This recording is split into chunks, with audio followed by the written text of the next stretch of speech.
In the entire celestial bureaucracy, there is a unique warrior. He obeys commands for battle, but refuses to attend the court, rejecting the cold heavenly palaces to live among mortals. Yet he becomes the only savior the Jade Emperor can rely on in his most desperate hour. Imagine a figure like this. His face is clear and handsome. His eyes gleam like stars, wearing a three-peaked phoenix cap on his head and a pale yellow robe on his body. But do not be fooled by his handsome appearance. He is the one whose name awes the three regions, the true lord of illustrious sagacity, Erlang Shen. Born from a forbidden love between a goddess and a mortal, his legend began years ago when he split open Peach Mountain with a single axe blow to rescue his suffering mother, making his name famous throughout the heavens ever since. He wields a three-pointed, double-edged spear, followed closely by the 6 brothers of Mount Mei, with his divine hound, the Howling Celestial Dog, following him like a shadow. Although son Wukong has swept through 100,000 heavenly soldiers, he has never faced a mirror rival like this, a god who also possesses the power of 72 transformations, and who is equally proud, rebellious, and untamable. Today, this celestial war is no longer a game of numbers. It is a question of which of these two peerless masters will be the first to show a flaw in their divine power.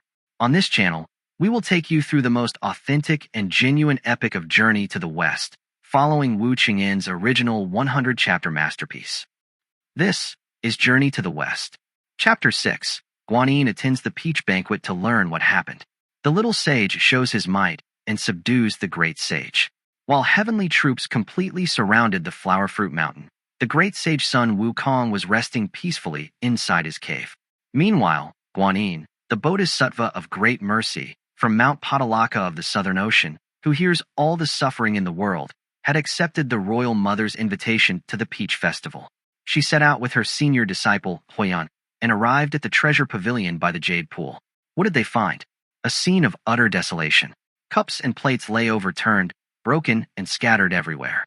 A few heavenly immortals stood around, but nobody took a seat. Everyone was buzzing with frantic talk. After Guanyin and the immortals exchanged greetings, they filled her in on everything that had happened.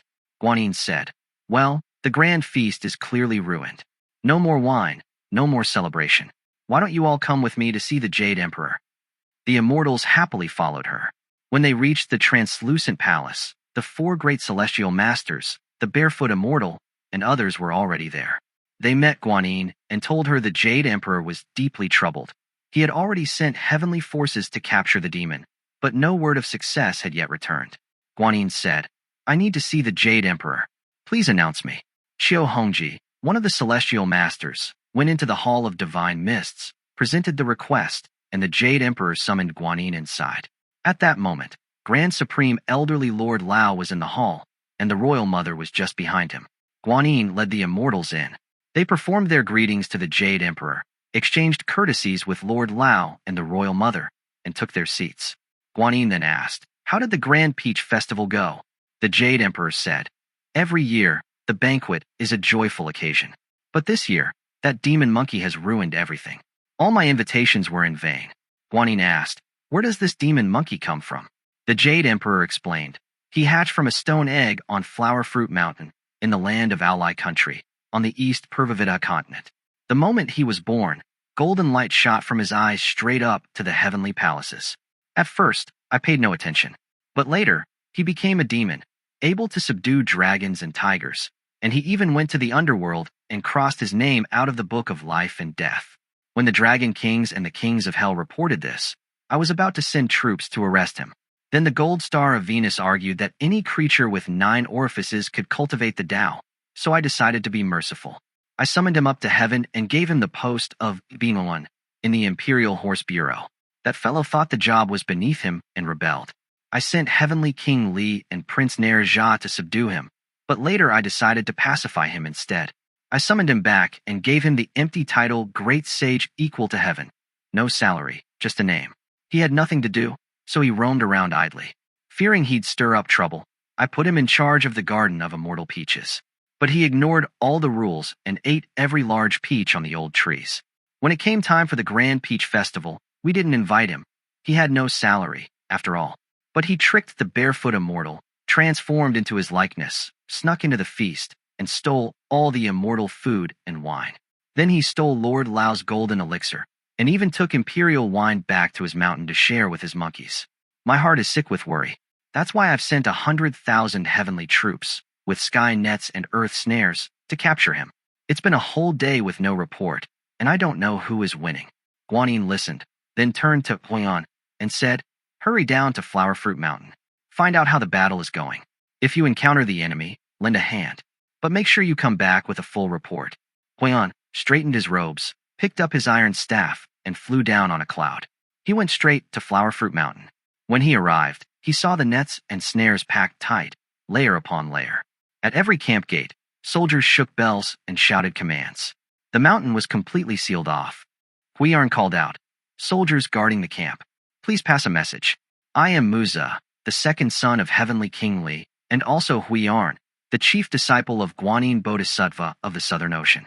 I've come to find out how the battle is going." The deities of the 5 mountains passed the word through the camp.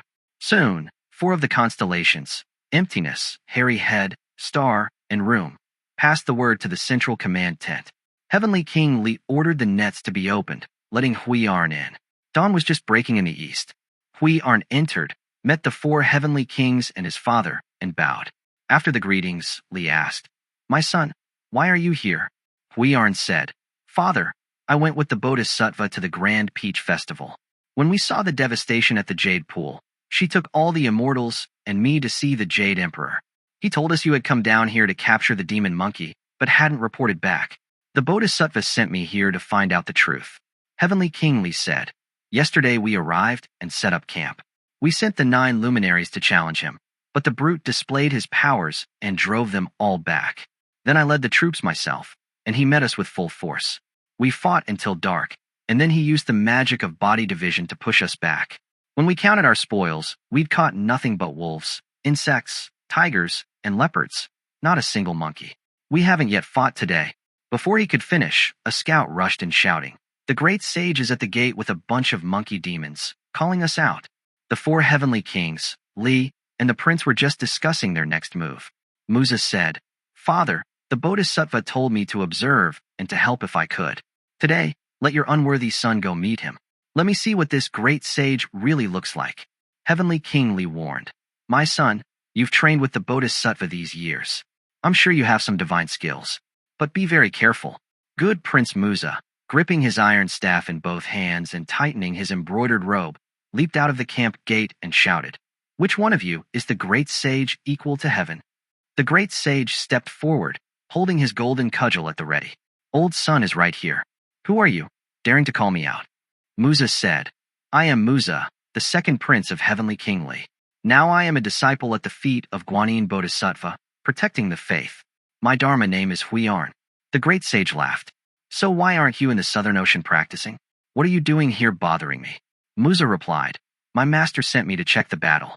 Seeing your arrogance, I've decided to capture you myself." The great sage roared, "Big words, boy. Don't run. Take this." He swung his cudgel. Muzha, undaunted, raised his iron staff and met the blow. The 2 of them fought right there on the mountainside, outside the camp gate. What a fight. 2 iron weapons, but each one unique. 2 fighters, with different skills. One was a free-roaming immortal called the Great Sage equal to heaven. The other was the disciple of Guanyin, with the Dharma name, Zheng Her Yuan Lorn.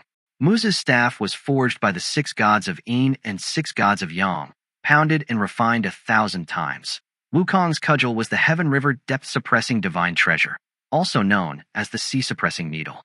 Its power was immeasurable. They were a perfect match. Every move held endless possibility. That first strike from Muzha came howling in fiercely, winding around the waist, fast as a gale. Wukong's answering strike never missed, blocking left, parrying right, refusing to yield. On one side, banners flashed. On the other, drums pounded. 10,000 celestial soldiers pressed in tight. A cave full of monkey demons clustered close. Strange mists and sorrowful clouds blanketed the ground. Deadly smoke and killing aura shot up to heaven. Yesterday's battle was fierce, but today's was even fiercer. Praise the monkey. He truly had skill. Muzha went down, fleeing for his life. The great sage and Huiyan fought 50 or 60 rounds. Muzha's arms grew numb. He couldn't keep up his defense. He feinted with his staff, then turned and fled. The great sage gathered his monkey troops and settled them outside the cave.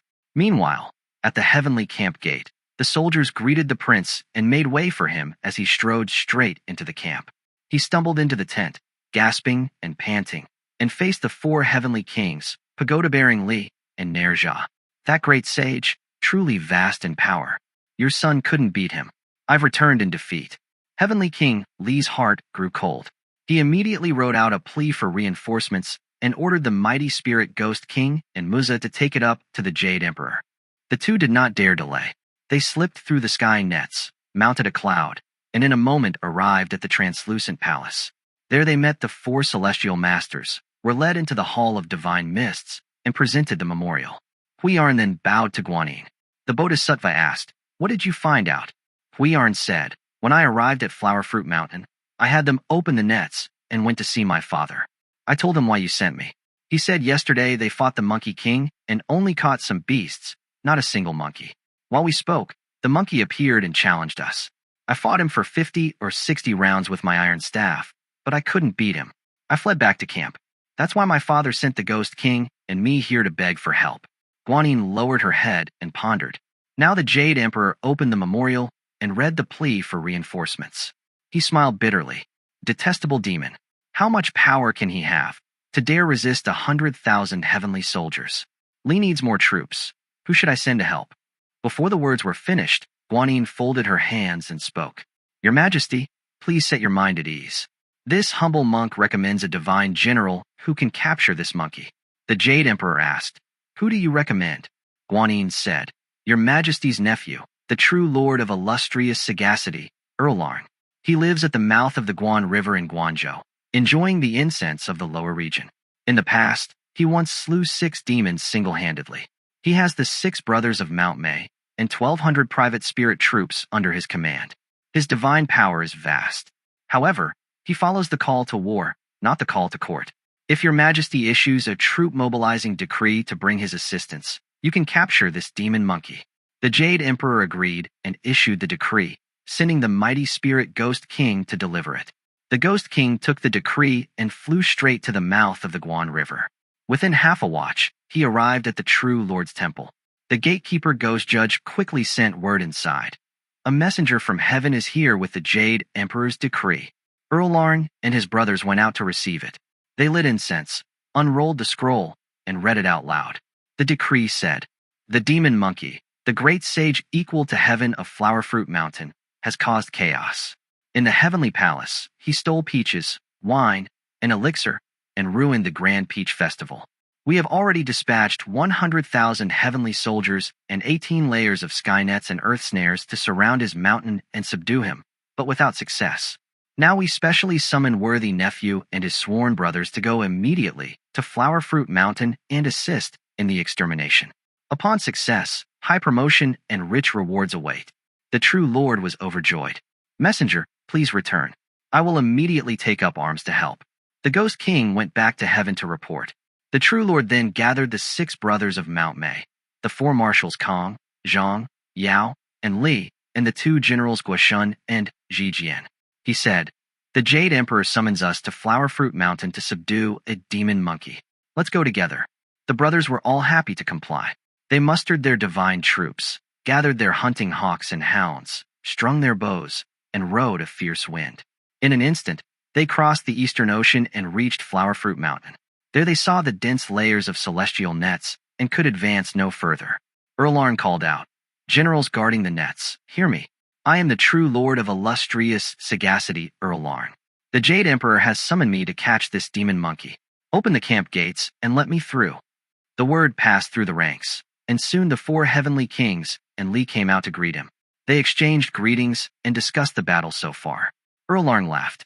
Now that I, the little sage, am here, I must compete with him in transformations. Everyone, leave the top of the nets open, but keep the sides sealed tight. Let me gamble with him. If he beats me, my brothers will support me. I won't need your help.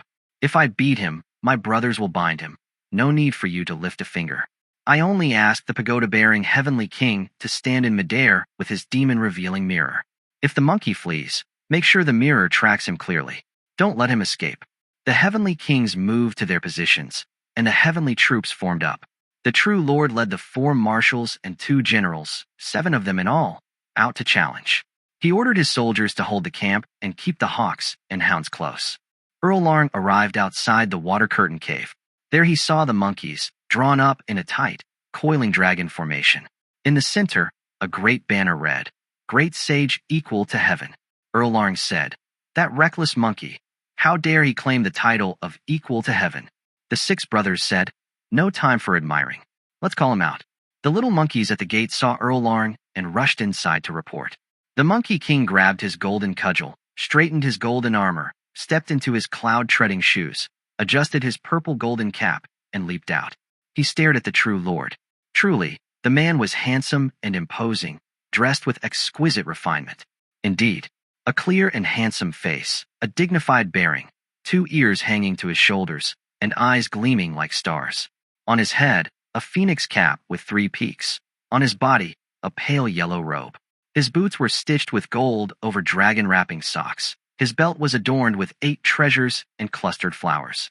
At his waist hung a crescent-shaped slingshot. In his hand he carried a 3-pointed, double-edged spear. Long ago, he split Peach Mountain with an axe to rescue his mother. With his slingshot, he brought down 2 phoenixes. He slew 8 monsters and spread his fame wide. He and his 6 sworn brothers were known as the 7 sages of Mount Mei. His heart was proud, refusing to acknowledge his ties to the heavenly family. Aloof in nature, he became a god dwelling at Guanyin. He was the mighty lord of Qi Cheng, a god of grace and power, a true sage among immortals. His divine transformations were boundless. His name was Erlang. The great sage grinned when he saw him. Raising his cudgel, he called out, "Where are you from, little general? How dare you come here looking for a fight?" The true Lord bellowed, "You're blind. Don't you recognize me? I am the Jade Emperor's nephew, the illustrious king of radiant grace, Erlang. Today, by heaven's command, I've come to seize you, you rebellious, my 1 monkey. You don't even know you're already dead." The great sage said, "Wait, I remember now. The Jade Emperor's sister came down to the mortal world, married a man named Yang, and gave birth to a boy. You're the one who split Peach Mountain with an axe, aren't you? I'd like to curse you a bit, but we have no real quarrel. I'd like to hit you, but it'd be a waste of your life. Little young master, go home and send the 4 heavenly kings back out." The true Lord was enraged. "Reckless monkey, show some respect. Take this." He swung his spear. The great sage dodged aside and whipped up his cudgel in response. And so they fought. What a battle! The illustrious god of radiant grace, the great sage equal to heaven, one a proud monkey king who looked down on all opponents. The other, stern-faced and formidable, a true pillar of strength who could overpower any enemy. They met for the first time, and each brought their best.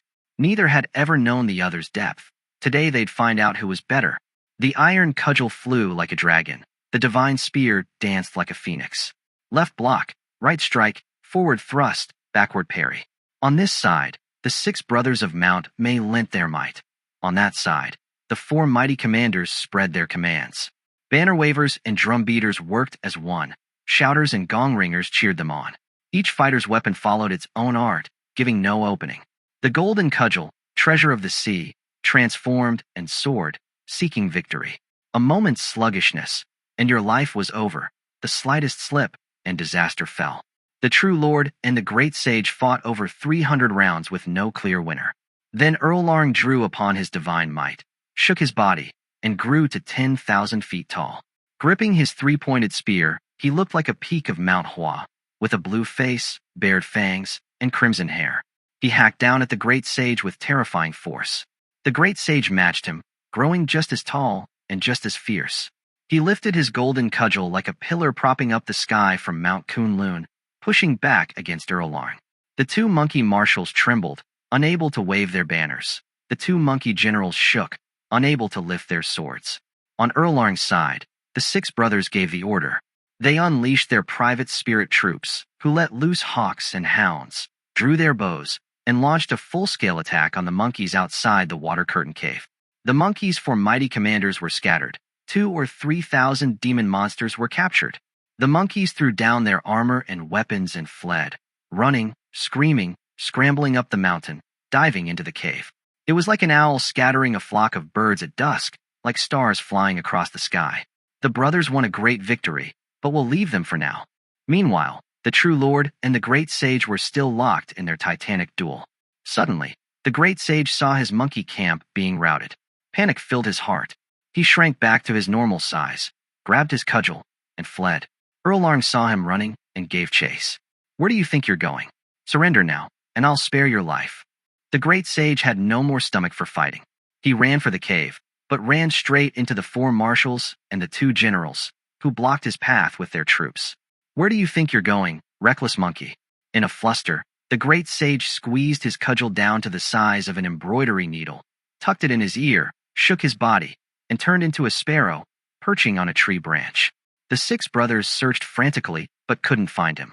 The demon monkeys escaped. He's gone. As they were shouting, the true lord arrived. Brothers, where did he go? They answered. He was right here, and then he vanished. Erlang opened his phoenix eyes wide, scanned carefully, and spotted the sparrow.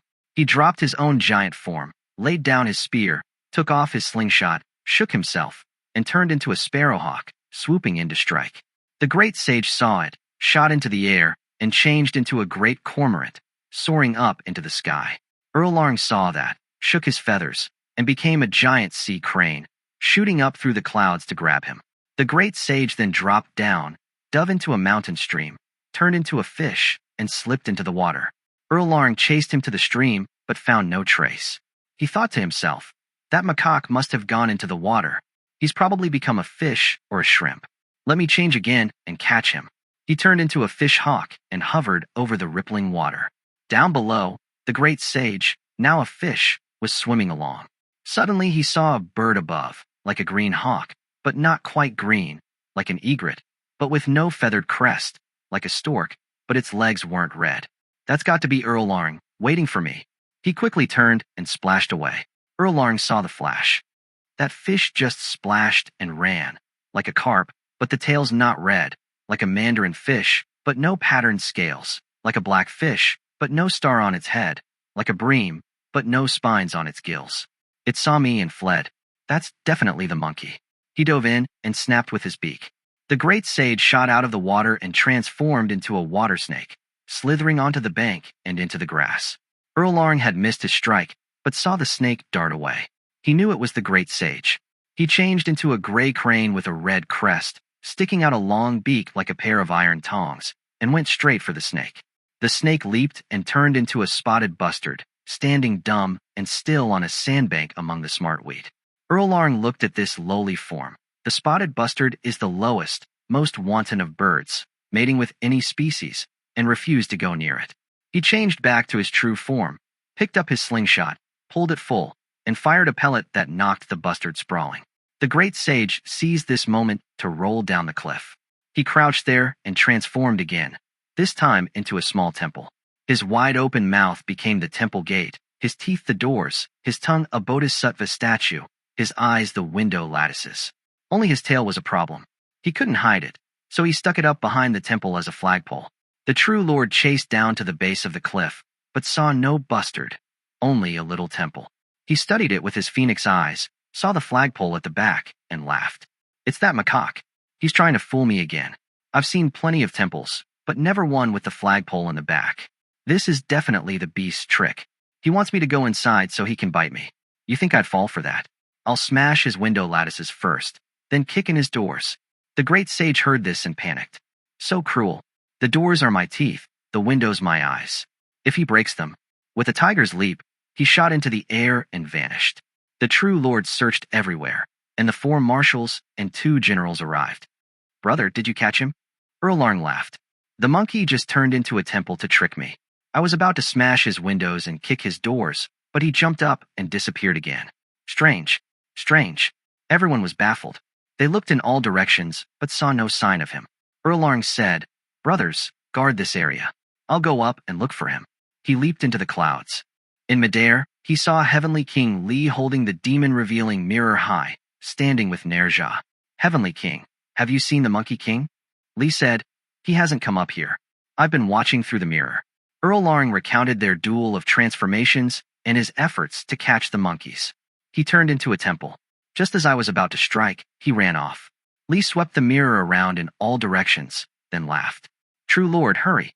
The monkey used an invisibility spell. He's already slipped through your siege and is heading straight for the mouth of the Guan River. Erlang seized his spear and raced home. Now the great sage had already reached the mouth of the Guan River. He shook his body and turned into the exact likeness of Erlang himself, then walked straight into the temple.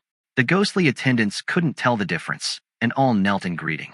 He sat in the main seat and began going through the offerings and petitions before him. Lihu's sacrifice of 3 animals in thanks for an answered prayer, Zhonglong's prayer for peace, Zhao Zhao's plea for a son, and Qian Bing's petition for healing. As he looked them over, someone announced, "Another lord has arrived." The ghost attendants rushed to look, and their hearts nearly burst with fright. The real Erlang asked, "Has a so-called great sage equal to heaven been here?" They said, "We haven't seen any great sage. There's a lord inside checking the offerings." Erlang charged in. The great sage saw him and revealed his true form. "Young master, don't make a fuss. This temple now belongs to the Sun family." The true lord raised his 3-pointed spear and struck at his face. The Monkey King dodged, pulled out his embroidery needle, shook it to bullseye, and struck back. They fought through the temple gate, shouting and struggling, half in mist and half in cloud, all the way back to Flower Fruit Mountain. The 4 heavenly kings and the rest were thrown into high alert. The 6 brothers Kong, Zhang, and the others joined the fight, surrounding the handsome Monkey King in a tight ring. But we'll leave them there. As for the mighty spirit Ghost King, after summoning the true Lord and his brothers to battle, he had returned to heaven to report. The Jade Emperor, Guanyin, the Royal Mother, and all the immortals were in the Hall of Divine Mists. The Jade Emperor said, "Erlang has been fighting all day, but still no word." Guanyin folded her hands. "May I suggest that your majesty and the Taoist ancestors step out of the southern heavenly gate with me? Let's see the situation for ourselves." The Jade Emperor agreed. They assembled their chariots and went with Lord Lao, Guanyin, the Royal Mother, and the immortals to the southern heavenly gate. Heavenly guards cleared the way and opened the gates wide. They gazed down and saw the celestial troops with their nets surrounding the mountain, Li and Nair Jia standing in the air with the demon-revealing mirror, and the true Lord with the great sage trapped in the middle, still fiercely battling. Guanyin turned to Lord Lao and said, "How is my recommendation, Erlang? He truly has divine power. He's got the great sage surrounded, but he still hasn't caught him. Let me give him a little help. I'll knock the monkey down, and he can grab him." Lord Lao asked, "What weapon do you have in mind? How will you help?" Guanyin said, "I'll throw down my pure vase that I use for holding Willow Sprig. Even if it doesn't kill the monkey, it'll make him stumble, and Erlang can catch him." Lord Lao said, "Your vase is porcelain. If you hit his head, great. But if you miss and hit his iron cudgel, won't it shatter?" "Wait, let me help." Guanyin asked, "What weapon do you have?" Lord Lao said, I have one. He rolled up his sleeve and took a hoop from his left arm. "This weapon is forged from tempered steel, refined by my elixir. It's full of spiritual energy, capable of transformation. Water and fire can't harm it, and it can capture anything. It's called the Diamond Cutter, also known as the Diamond Snare. When I crossed the Hangu Pass to enlighten the barbarians and establish Buddhism, I relied on it greatly. It's my best defense. Let me drop it on him." He threw it down from the heavenly gate. The ring spun and whizzed as it fell, landing right in the middle of the Flower Fruit Mountain camp, and struck the Monkey King squarely on the head. The great sage was completely focused on fighting the 7 sages and never saw it coming. It hit his crown, and he stumbled and fell. He scrambled up and ran, but Erlang's fine hound caught him and bit him in the calf, pulling him down again. He lay on the ground, cursing, "You wretched beast. Instead of guarding your master's house, you come bite old son." He struggled to rise, but couldn't. The 7 sages piled onto him, bound him with ropes, and hooked a blade through his shoulder blade so he could no longer transform. Lord Lao retrieved his diamond cutter, and the Jade Emperor, Guanyin, the Royal Mother, and the immortals returned to the Hall of Divine Mists. Below, the 4 heavenly kings, Li, and all the generals broke camp and congratulated the little sage. "This is all you're doing," Erlang said. "No, this is the great fortune of the celestial venerable and the might of the gods. What credit do I deserve?" The 4 marshals said, "Brother, don't be modest. Let's take this wretch up to the Jade Emperor for judgment." Erlang said, "Brothers, you haven't been entered into the immortal registers, so you can't face the Jade Emperor. Let the heavenly soldiers escort him. I'll go with the heavenly kings to report. You sweep the mountain clean, Then head back to the mouth of the Guan River. After I request our rewards, I'll return and we'll celebrate together." The 4 marshals and 2 generals agreed and left to carry out their orders. Erlang and the other gods mounted their clouds, singing victory songs, and headed back to heaven. Soon they arrived outside the translucent palace. The celestial masters stepped forward and said, "Your Majesty, the 4 heavenly kings and their forces have captured the demon monkey, the great sage equal to heaven. They are waiting outside for your command." The Jade Emperor decreed that the demon monkey be brought in. The mighty spirit ghost king and the heavenly soldiers dragged the wretch to the demon execution platform to be hacked to pieces. Truly, the deceitful and arrogant monkey finally tasted bitter punishment. His heroic spirit met its sudden end. But was this truly the end of the Monkey King? If you've enjoyed the journey, stay with us, because the legend of Sun Wukong is far from over.